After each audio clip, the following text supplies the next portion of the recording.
Hey everybody, it's Aimee. Welcome back to my channel. In today's video, I'm going to be elaborating on the keywords of each cognitive function that was originally laid out by Dr. John Beebe in Energies and Patterns in Psychological Type. And for those of you who would like more elaboration on these keywords, then my video is for you. And with my additional elaboration, I hope that you can understand not just the definition of each of the cognitive functions, but really the process behind each one. Why do we do what we do? What is the ultimate goal of our psyche beyond the surface level actions? And with this additional knowledge, I hope I can enlighten you just a little bit more on what you may be truly seeking in life to nudge you in the right direction that feels most aligned to your purpose. And also make sure you're subscribed to my channel, give this video a like, share this content with anybody else who may be interested in type, and let's get started. So this video is going to focus on the perceiving functions. So that's going to be introverted intuition, introverted sensing, extroverted intuition, and extroverted sensing. The first keyword is going to be what the process looks like on the surface level, meaning what others see in this person the most. The third keyword is going to be the ultimate end goal of the psyche. So at our most individuated self, when the heroic parts of us come into communion with our anima, or what is inferior to us, what does that look like when we are whole, for lack of a better word? And the second key word is the ego's chief concern, the why that is driving our everyday decisions. What is our main concern? And this main concern may even be keeping us from reaching that state of individuation if we're not fully aware of how to satiate the ego's chief concern in a healthy manner. Let's start off with SE, or extroverted sensation. The key words are engaging, experiencing, and enjoying. So what people see in the extroverted sensing leads, so the SP personality types, is that right off the bat, they're very engaged with the facts of the moment. The SP personality types seem to be very, betrothed, pledged, or entered into some kind of a contract with something. Okay, so meaning their attention is being held by something in the moment. So SE almost can't be led away by possibilities to see the essence behind things in the moment. And they can even be gullible at times because of this.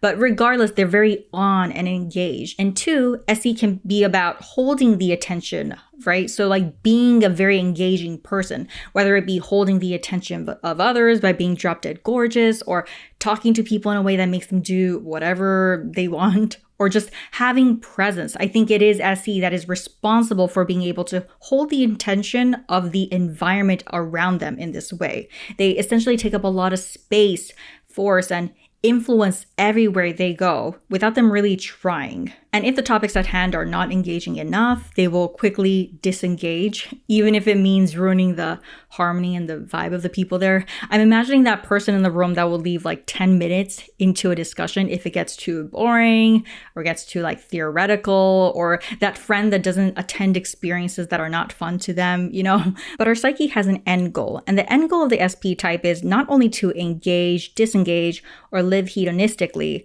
but to enjoy. And here, SE needs to join in communion with their inferior or tertiary function, introverted intuition. Because in order to get to the point of enjoying an experience, the SP's imagination plays a huge factor in intensifying experience. I have a vision. I have an endless muse-like vision of monsters and playgirls. In other words, their introverted intuition is what helps them to foresee so that they can remain engaged according to what they see in the future, putting focus only on that which gets them to that point of enjoyment. And to other types, the SPs may appear even unambitious because of this, you see, because they're not entertaining enough ideas. Catch me outside, how about that? I'm not saying that this is exactly what they're doing, but this is how they may appear to other types. At the end of the day, the chief concern of the ego of the ESFP and ESTP is experiencing. They value most of all undergoing, feeling, observing, and encountering sensations as they occur in the course of time, without any interpretation or manipulation of it. To SE, anything less than this kind of a raw, tangible experience is not fact, and they are not likely to entertain you. And sure, in order to get to that point, they may engage in superficial forms of enjoyment in the beginning, you know, like drugs, sex, and alcohol. But the real SPs would soon realize that there's more to experience than that. There's something involved that we cannot sense. They begin their journey in finding what that is, and they kind of become like a baby INTJ or INFJ. Next one is extroverted intuition, or NE. The key words for NE are entertaining, envisioning, and enabling. Upon first meeting them, the NP personality types always appear to be entertaining ideas and possibilities. They have this uncanny ability to harbor and cherish many ideas and possibilities alongside one another and provide different perspectives and ideas that were never really explored before. In other words, they are able to provide amusement to ideas objectively and even provide entertainment to others during this process of cherishing and harboring ideas objectively. But of course, the NP types are not just always entertaining ideas, right? Because we have to remember that our psyche does have an end goal. And the end goal of NE is to pair their NE with their introverted sensing, or SI, to enable. There's this desire to want to make something happen in reality that nobody thought was possible. And I think this is due to the fact that if left alone, NE can really struggle with engaging in anything physically. So they start to enable, like doing 30-day challenges or something like this. So basically finding creative ways to deal with the gloomy reality. And sometimes this push to make things happen can spin so out of control with NE, so far from reality that what's left behind is unimaginable. And what it all boils down to is the chief concern of the NP type, which is envisioning. The NPs are personality types that value discovering all the hidden gems of the future. Because what if there's something else here worth discovering? That's NE, entertaining, envisioning, and enabling things to happen. Now let's move on to introverted sensing, or SI.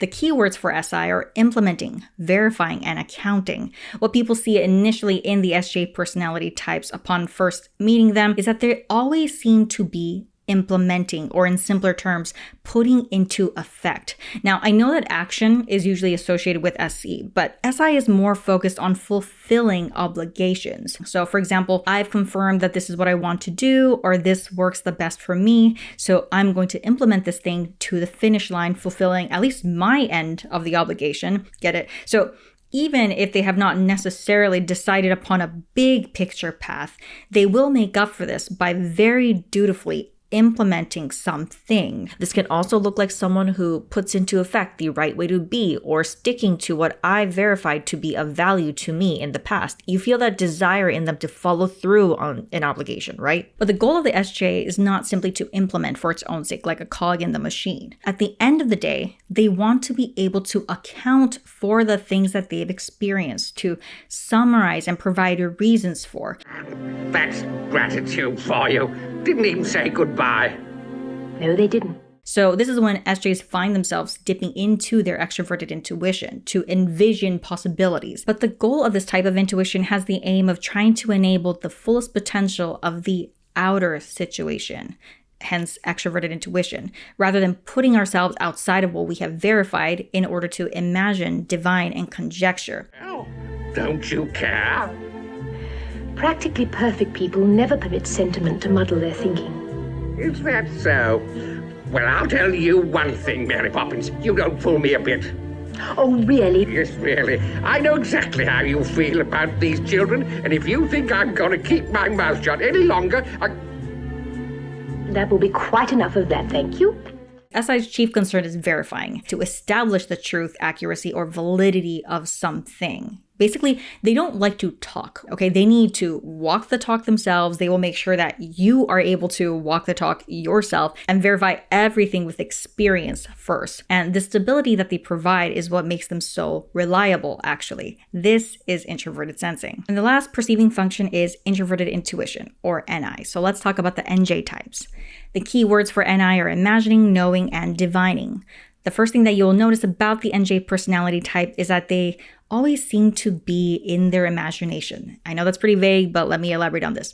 They appear to be interested in things that seemingly aren't practical or grounded in reality. They're observers of reality, but not really participating dutifully. And unlike the MP types, who can at least talk about what can be possible or see the possibilities and is somewhat grounded in reality, the NJs seem to be forming mental images and concept of something completely impractical, on the surface anyway. But the ultimate ultimate aim of imagining is not to enable and make something happen, right? The goal of imagining is to divine, to catch sight of the divine hidden purpose in the developing situations and foretell which direction the future is moving. And the reason why this can happen in the first place is because of the way NI works. NI is blank, open. It's actually in a perpetual state of not knowing anything to be true. It's not that NJs are better at or more capable of having that open space. I'm saying that due to the way NI perceives their inner world, because it's so open and unspecific, they just don't have much attachment to the things that were acquired in the past in the first place. So there's no desire to account for it all and include it in your framework. This is why NI can so easily zoom out, go to their own past, to the distant past of the collective experience, gather new information, and foresee where things are headed. So contrary to other typing systems, NI alone is not about turning your dreams into a reality or having a vision or creating a narrative even, because the very notion of having a dream or a specific vision that would imply that you have created an ideal to maintain, and in attempting to maintain this thing, you're not really seeing. Building up a vision may be a possible byproduct of perceiving the way NI does, but not directly what NI is doing. At the end of the day, the chief concern for NI is knowing. NJs are trying to attain full awareness or consciousness of, and even engaging themselves in new experiences to truly know that which is not known yet. No attachments, letting go of all the acquired societal knowledge and education, not living to achieve or fulfill, just being and enjoying life through the lens of NI in this constant pursuit of knowledge. And again, it's not that NI types are just actually doing something to be better at or anything like that. It's really just the nature of their open space that is NI. Because they're so open, they can easily allow new information in. And by allowing that new information in, they're truly divining where the future is going. That is it, everybody. Thank you guys so much for watching. As usual, make sure you're subscribed to my channel for more personality type content.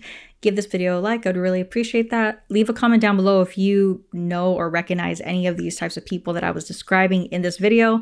And I will see you guys next time. Bye.